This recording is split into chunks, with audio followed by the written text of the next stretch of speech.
mbote na bande kobanso bozwi biso bisika biso bozali biso tozali bapandisango ya ville ya Kinshasa tozali collectif des journalistes youtubeurs na bokuse kojiu et tosalaka mosala uto kalakala awa na ngoma mokonzi Kinshasa au travers le monde bayebi batalaka biso bazwaka biso bisika biso bakamatami bandeko ya diaspora bandeko bazali na kati ya bituka mpe na bao bakamatami na ngoma mokonzi Kinshasa bapolitique homme d'affaires mpe bongo na bongo bato banso bayebi mosala oyo biso tosalaka uto kalakala kasi lelo mpe tobelemi biso bato misala kotia bato bamikro mpo ya kosolola olamu ya bakongomani banso lelo biso mpe toye koloba liboso na bino toye kotalisa indignation na biso oboso ya makambo alekanaki na terrain ya Sainte-Thérèse oyo gouverneur Ngobila abengisaki bakinois banso ya biteni banso ya ekolo ya mokonzi Kinshasa mpona mpenza kosuwana bango na matali vision ya zali na yango mpe mayepenza bosaki mpo ya koyebisa na bango na bokuse tokokende mbala moko na matali cellule ya communication ya gouverneur Ngobila tokolobela mpe yango pamba te yambo toya koloba liboso na bino tosali démarche uto ntongo mobimba komona bakolo Kinshasa oyo tobengi bateke umbu tosololi na bango bangunza mpe bali ya kotomboka pamba te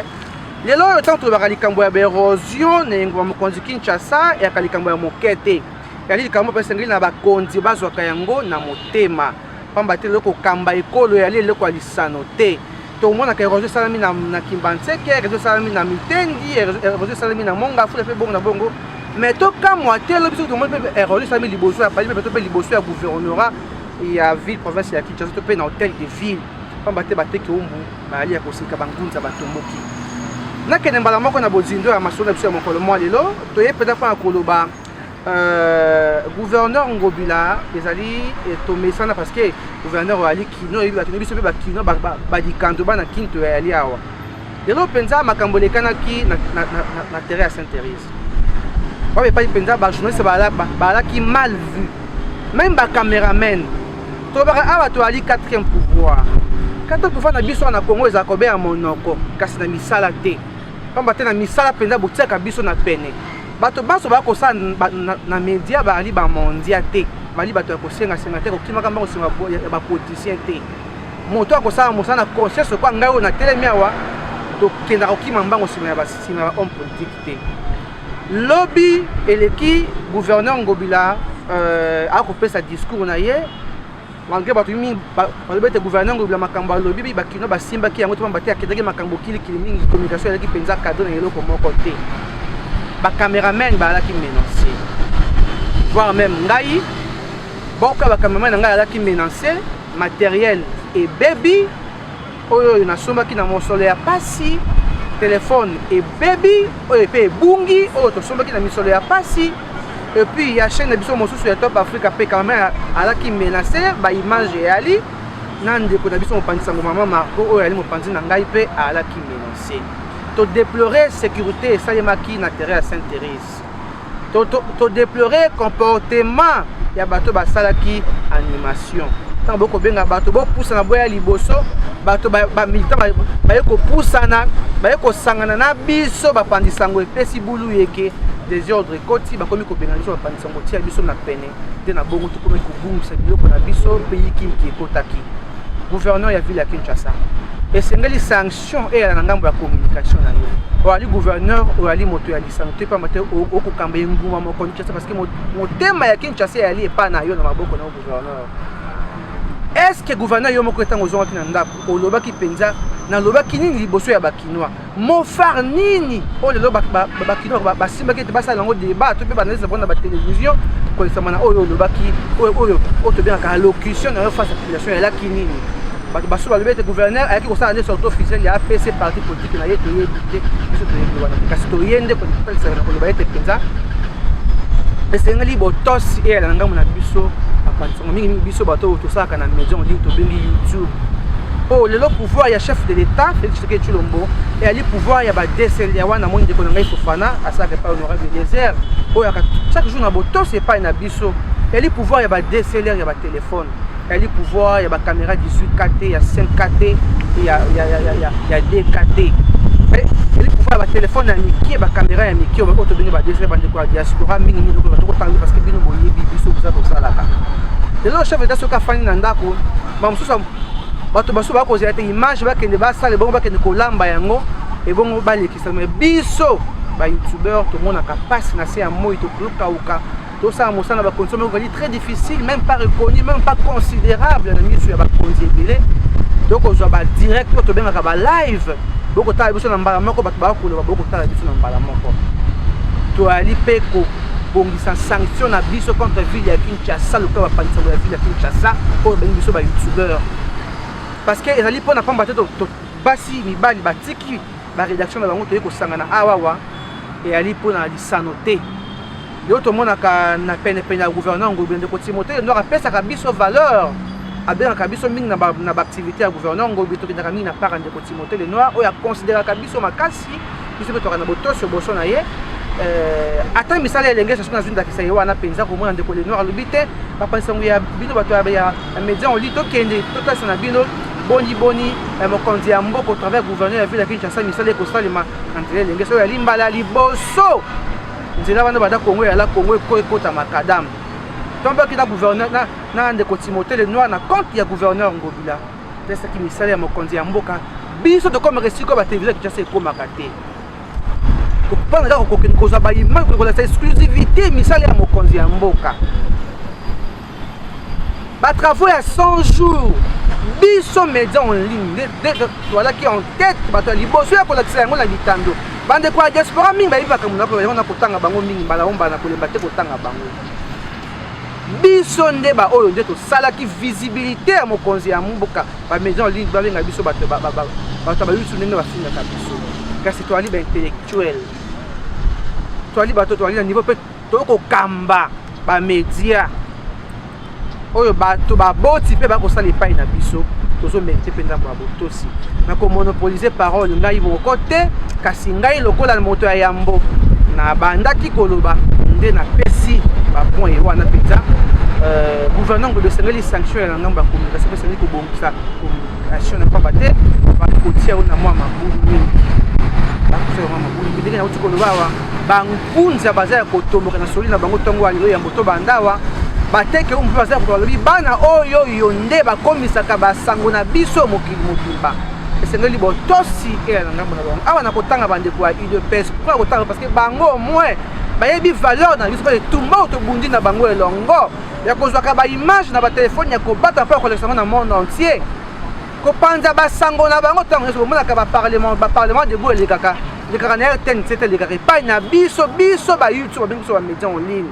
tozo mérité botosi soki toyei na baactivité ata boinvité biso te toyaka be kozwa na susi ya kopanza sango mpona bato bayeba ete bato bakosala na mokonzi ya mboka mpe bali meme mora to tobengaka vision moko na mokonzi ya mboka nde na bongo tokendaka ta ya ofele mais esengeli mpe botosi ezala awa ngai nabungisi bisalelo na ngai ya mosa nani akofuta yango awa nde bandeko mosusu bazwi bashock nani akozwa bango en charge eyali mpe namba ya liboso te ndongo mo toyebi boseke oyo balobaka trop c'est trop tu veux que ça parle dans la biso on a face à monde entier que tu vas te sepeli attend moquette tu vas to souffre quand même pour nos accréditation dans ministère moko songo pas ministre moko songolo et ali passi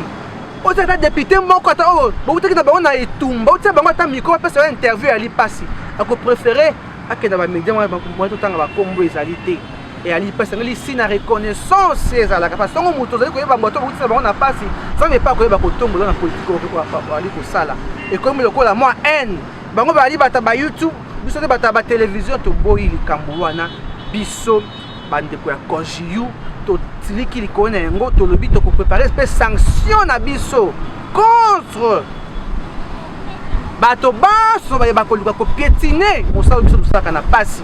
mosalo biso batata biso batindaki biso na vidéo pona ko kene ko yekola kasi to poni secteur o to mona kata na journalisme eza bato bazali mingi spécialisé na makambo tali ndembo biso bazali na makambo tali politique biso bazali na musique pe bongo na bongo biso na ngambo ya mezo to poni branche ya YouTube pona ko panda sango na monde entier kasi to bali ko mériter pe botosi to bali ko mériter botosi lelo pa moto atala esika nzela e ali ya kotoboka na ngomba kikusa kuna koteka na komuna ngale mesengela ta na YouTube ko ali na diaspora po moto ka mokonzi ya mboka ba kinyana na intégralité akolanda biso ba kwa YouTube po moto anda intégrité ya discours ya gouverneur ngobila kolanda biso ba ta YouTube po anda meeting ya opposition kolanda biso ba kwa YouTube pe bongo na bongo mais c'est na biso botosi et ala souvent to ça ka ba relais ten c'est ce qui me cause mboka ko loba to pe ba plénière na sommet kuna pe to ali accrédité bazoka biso na botosi te bazoka biso en considération te considérer branche ya YouTube mosala tout ça ya passe na se ya moi bozo en considération te ezali pasi mingi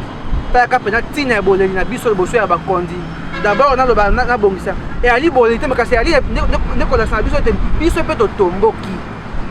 boto ali bato po moboti moko ta kolinga mona mwana ile ba betie lobi ko ba bobolier lobi ko ba tie pota afanda obekimia yo to perdre wa matériel na biso to perdre ba téléphone na biso ya ba direct to sala ka ba live puis bande ko biso muso ba saka misala ba cameraman ba zwaki ba choc de ko Margot ali victime ya menace o image ali bobo ali ko mona bande ko bali ko discret bande ko régie au travers ba chaîne o nyonso to bengisi ya mokolo mwa lelo na bolingo to bengi amour ya corporation ko pesa na maboko biso na biso talisi kanda na biso boboso ya activité ya gouverneur ngobila po biso ne bato to ko panda sango yango bodindo bande ko diaspora lobi banda ki ba live no travers biso mais to zanga ki boto to ala ki mal vie mokolo lobi to bengi pe na ndeko Timothée le Noir oyo alaka mingi proche ya gouverneur ngobila sengi tango ali penya mokonzi bopesaka mokonzi toli ya malamu pamba te presse ya ali pouvoir moko ya kosaka note ekoki pe ko renverser mokili obe na maloba moko mokili pe komi balula balule koti buli koti allez ekomi des ordres ekomi na ba secteur nyonso to peut ko monopoliser par te ko kanga maloba po ngai mon côté na pese maloba pa consort Margot pe ba de ko suba kozwa te de vraiment na pas si peu souci comme on a comportement makambo le kana ki lobby et ça qui passe nga na koloba na ko s'adresser na gouverneur de la ville Gentili Ngobila Mbaka d'autre part yo oyo kaka ba critique mususu pas biso ba padisango ba benga ka ba youtubeur na ba youtubeuses tozana mal vie na ville ya Kinshasa ezana ba ministère ezana ndako boko mona palais du peuple tokota on ndinga ki muyibi juste pour tozo accréditation eza passe considération eza te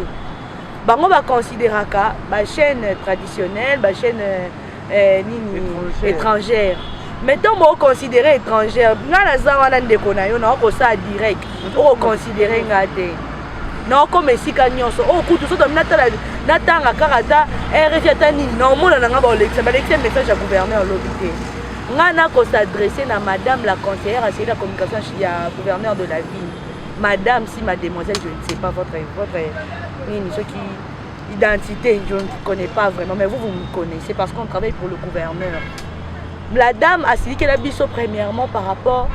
tokendaka descente na Timothée le Noir makambuya kotala ndenge bakanga kazandu makambo belenge sabani bani totindele balien moto so sa kalolende de tonga za na bureau na ye to yaka na bureau le kutu ngaku bino mo bona mikite za pasi mais Timothée le Noir bende nga matoi na kito soli na ye tatana uta buda mais to so no madame asala des groupes à WhatsApp to déplorer loko wana biso toza moins considéré à reconsidérer batu mususu totika et to l'équipe to lobine to saka ba analyse deuxièmement ay ko sala erreur makambo ya pasteur Mbi et awa tant apôtre Mbi ya kufi to lobeli comment yo conseiller c'est la communication à gouverneur mo continue à sala erreur ni ko ba ki collection on a betando kenzo ka ya landa ki makambo so to lobaka. Le président Jean-Marc Abunda qui a inauguré l'école à Kintuka, Kisenso, gouverneur Azala Kiwana, il y a Azala Kité. Par rapport à Makabo Sadekana qui n'a la seule analyse à la veille, il y a mardi bien mercredi, si je ne me trompe pas. Il y a Landa qui est pas Landa. Dans Landa, il y a un lobby, on a bien 12 à 12 à politique. De la bêtise, on a 12. Totelemi a menace moko. Oyo komi déjà 4e fois ngoyo. Na ko tanga comme maître ninja ponga la ngala za nga sportif te. Maître ninja oyo komi 4e fois ngoyo. Tango yaka esika bapoliticien baza eza place ya danse te ya place mitoa bato réfléchir bato baosala badirect aye atindiki cameraman baimage bomoayekiselekana donc atenateka bamosusu balingi bakatanga bilamba eloko esauve ngaka parce que mpo nazalaki na moi omoni moi endurance wana ya moi poids nde to nakomi kolobele nde ayaki moi contre makambo nyonso ntango elekana madame la conseillère en communication atelemi aoseka likolo maître ninja otala ye azoseka madame oyo eza mabela ya baumbu yo so oza outa loja ngai nauta loja te ngai naza moumbu ngai naza kinoise bikando tomboli bosala communication ya gouverneur de la ville boyeba makambo okosala tosenga ko accréditation te mpo opimela biso accréditation biso totoyaka makambo ya gouverneur eza mpo na timothée lenoir aconsidéraka biso mais biso bayoutubeur toza na bayoutubeur toza mal compris na kati ya kina ekomi esika bokende bakome osala direct téléphone ya direct ya top afrique ebungi caméra ezwi problème caméraman téléphone oyo asalela mepe bato mosusu babungisi bacaméraman mosusu babetaki bango epa soki commandana soki mal à l'aise nzete même le caméraman ya tv5 kuta soki mpe anzete mpe ya na mokongo kobeta mpe ya bato yo otelemi wana ozotala ozoseka eza bien te mpo ozala imani yo nasengi na gouverneur de la ville biso tosengi yoka ngai l'état eza problème te soki tokende na l'état pas de problème tosengi na gouverneur tomona nde sanction mpo so sanction ete tous les youtubeurs na bayoutubeuse tokita na tel éditorial tokoloba parce que trop c'est trop bokonza chef de l'état eza ya bacaméra soki ya minene bomona soki nini te eza kaka bano bandeko na biso bano bacaméraman bakomi bakoti mosala osika comme lokwa mwa guerre d'esprit entre biso baoyo toyena baoyo ya mikolo eza vraiment propre te ngai nakolela kaka nakodeploye kaka na komwa maître ninja ekomi 5e fois maître ninja nakasi ata zénith ani okende yango esu bien eloko komosala eza normal te bandeko mosusu kuti nde baza babungisi babilo na bango bazawa mais madame la conseillère oyo ya communication aoseka na ye na makambo gouverneur alobaki population bakangi makambo oyo alobaki eza vraiment pasi donc toza vraiment mal considéré na opena po ezosala vraiment bien te vraiment ok déjà bandeko déjà balobi ya mwa ebele obiso déjà bokote kaka kasi la communication ya chef de ville esa leloko te badescente nyonso le gouverneur asalaka omonaka toujours azala kaka ye moko mpe sécurité d'abord ozala mpe makasi te bajournaliste na bango mpona bato ya communication na bango basalaka eloko te na ndenge biso tomonaka discours na ya lobi na mitinga lobi tomonaki yango na désordre kotika bato bamaître bazalaki wana basali eloko te ti gouverneur abanda kotala makambo eza kose passe na se ye madame ya seki la population aza koseka makambo ekala se azalaki d'abord discret ozaki bape makambo bapemelaki na oyo banda kotala eza oyo alobaki na biso face okinois toyebaki ke lere azoya confronte bakinois akoloba eloko moko boye kosepelisa bakinois vers ya baprojet na surtout beaucoup plus mpona kini bopeto oyo mpenza na badossier ya zandu nde bacongolais baza na posa mpenza bakinois baza na posa yango mpo akitaki na se ayebanda terrain ti makolo esaki mpenza esengo mingi na ndenge yango akende maloba mpenza bato ebele babi bazoretenir kaka eloko moko oyo bangoto bomo yango tozomona na bareseau sociaux mpo bamekante koarrange bavanda mpenza basolola mpo basunga mpe gouverneur de la ville des fois azosala baerreur oyo bango bazotinda ye to mpe oyo bazokomela ye moko consciemment imposazoye bango tosukika wana merci bandeko balandi oyo nyonso tongaki koloba bosi toyokango nga eloko na kobalisa kaka ke oyo eleko elekaki lobi ezongelama lisusu te parce que ntango toyaki tose présente atake bajournaliste bolakisa bacarte tolakisi bacarte donc bakomi kotindika biso biloko ebungaki biso ezalaki ya ebele donc mingi na yangi naloba bandeko nanga basili koloba yango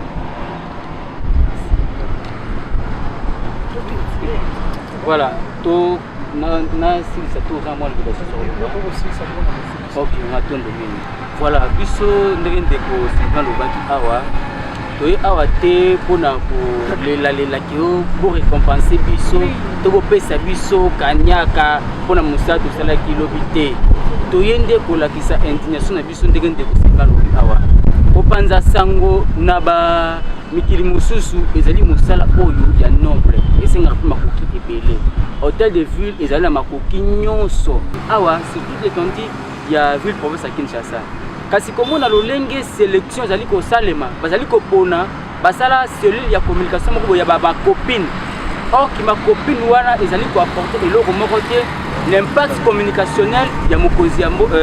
ya ville province ya Kinshasa le Jean-Denis Ngobi Lambaka bazali kosala ba discours oyo ezali kokadre nanu te na réalité oyo bakinois ezali kovivre alobaki ezalaki masolo na bakinois il faudrait utiliser les termes oyo ezali kokadre na bakinois tonde komona ngo awa tata mokonzi ya ville oyo alekaki mwana mboka Kimbuta yango andaki kosala malgré babavio na ye mazalaki omona éthique communicationnelle na population na ye kasi oyo ndeko Jean-Denis Ngobi azali kosala ezantuka ezali baraté tango ozali kobwaka mbele mpa ndeko mosusu bazali koutilize bamo neti babolole tango yo lobo leki lobi ngoto bobo toyebi te est-ce yango nde ezalaki communication phare oyo esengalaki alobela bongo bakinois to na bakinoise en tout cas epesi mpasi mingi miko oyo kaka tosimbi oyo na bacaméra osakenda kobepa na bino etombola bamboka ebele etombola bapouvoir ebele epuis ekitisa mpe bapouvoir ebele kaka na nzela ya miko oyo kaka na banzela bapandisango oyo pouvoir to mandat oyo ndeko Ngobila azwi mpona kokamba ville ya Kinshasa ekoki mpe kobascule kaka na ngonga moke alors esengeli atia bongo rigueur na cellule ya communication et surtout madame wana oyo asatobenga ngo ezali connivence ezali moi eloko moko ezali déjà préparé pour comment est-ce bazali ko agresser journaliste na cameraman muto azali agresser azali kotala likolo on sous-entend que azali kotala commanditaire na ye pour dire que non voilà musala ngo ezali kosalema en tout cas c'est ce que nous déplorons au effort pour dire que makambo ya bo esengeli esila dore la information mususu awa na ba propre moyen technique na biso na ba propre na biso to kolonga mususu awa na centre afrique kino kuna na banjili place nyonso mpona korelayer information ya gouverneur ya Kinshasa kasi kosala boye ezali kofuta bato na monnaie de singe kasi soki makambo ezali continuer nous allons démontrer comment est-ce que nous sommes puissants parce que nous sommes 4 pouvoirs dans le monde balobi 4 pouvoirs na Kinshasa te na Congo te na monde alors botinda biso na mabete parce que tout ça pe na posa mabeko mate mais bino bobandi mabe voilà pona kosukisa na bandi tolandi boni bande ko banso penza ba lobi batalisi indignation na bango pensa na makambo balekana kina meeting ya gouverneur Ngobila d'abord mbebo pe na mona ki ya makasi gouverneur ye moko azwi ata tango te ya ko présenter ba bourgmestre azwi pe tango te ya ko présenter ba député pe gouverneur provincial na bato azalaki na bango wana tomoni présentation esalemaki te ezalaki déjà mbeba gouverneur ntango ayaki koloba abi face au kinois aleka bakinois ya chango te po bato bakotaki mpe monga fo mpe bazali bakinois me bazalaka mpe kuna kitoki mosi na ngalema bazali mpe bakinois me ntango gouverneur alobi so bolandi alobaki mingi kaka bandeko ya tiango ntango gouverneur akoloba ete tobeta bale na nzela puis gouverneur obeta bale wapi communication sengeli mpenza obongisa merci beaucoup ebandeko baso kotaki biso de partout na bande toyali bongo collectif de journalistes youtubeurs kojiyu na bokuse to mpe kojek renaissance oyo tolobi lokola moto moko mpo ya kotalisa indignation na biso face ya makambo oyo elekanaki tokoti etumba na moto te obe todénonce soki mabe parce que biso tokoki mpe kogobe bosoto mbala o mbala te po lelo soki tolobi te communication ya mokonzi ya mboka ya gouverneur plutôt eyali faible oui eyali faible pourquoi parce que makambo gouverneur akosala bakino baso bayebi yango te tolobi Kinshasa bopeto basache oyo elokotaka bosoto eyala kobe na Gombe te mpe bongo bandeko ya Selembao bopeto ezali wapi bandeko ya Bumbu bandeko ya Mombele bopeto ezali wapi ntango bato bakokufa na nzela na kalamu mai euta kobanda Mombele kine kobima na limité première gouverneur aska yebi makambo wana communication eyali kuna mpe koliwe dan kolisalisa bandeko kuna ezali kosenga nini donc communication ezali très faible na niveau ya hôtel de ville esengeli gouverneur Ngobila aluka koélargir to mpe kobongisa na matali communication na ye po lelo oyo tomela makila ya mini na biso moko te elikoloba ete mpenza ville ya Kinshasa ya eloko ekotambola malamu ya te comme elobaka toali bakonzi bato ozwi obendakisa oyo président ya ville président assemblée alobaki la ville n'est pas gouvernée donc wana maloba na biso ya suka esengeli mpenza koélargir champ mpe kotalisa bozilo boni mpenza gouverneur ali kosala mosala totravaka mpona bapolitique politiciens surtout ba l'opposition ba la majorité société civile ba mouvement citoyen pe bongo na bongo to ali na couleur politique to ali apolitique to ali be ba panzongizo au milieu du village to ali sikanda na biso de même personne que ça ni na kamu susu pe to côté ça kanda na biso ainsi de suite. Merci na bande ko diaspora oyo botika na biso te bino nde bo ali boyebi valeur na biso pour les kabato baso ba ali awa ata ba conseiller mo kono ba ka ni restaurant pe ba yebi valeur na biso yebi non ba ali ba youtubeur. Merci beaucoup. On a conjugué.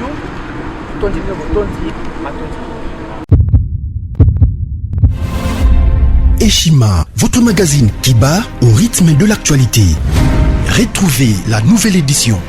Exclusivité, Sakombi Molendo, le pionnier de la bancarisation. Le ministre des Affaires foncières a signé le 3 juin 2021 avec son collègue des Finances l'arrêté interministériel portant bancarisation des opérations foncières et immobilières supérieures ou égales à $10,000 américains. Une première en RDC concrétisée par celui qui fait figure de porte-étendard de la numérisation et de la sécurisation des titres fonciers. Aimé Sakombi Molendo est de plein pied dans la matérialisation de sa politique qui suit la vision du chef de l'État, Félix Antoine Tshisekedi, celle de faire du numérique un levier d'intégration, de croissance économique et de progrès social. Nation, gouvernement des Warriors, bilan de gestion des 100 premiers jours du gouvernement Samalou Kondé. SONAS, le DG Lucien Boniemé Ekofo présente un bilan largement positif pour les grandes réalisations du premier semestre 2021.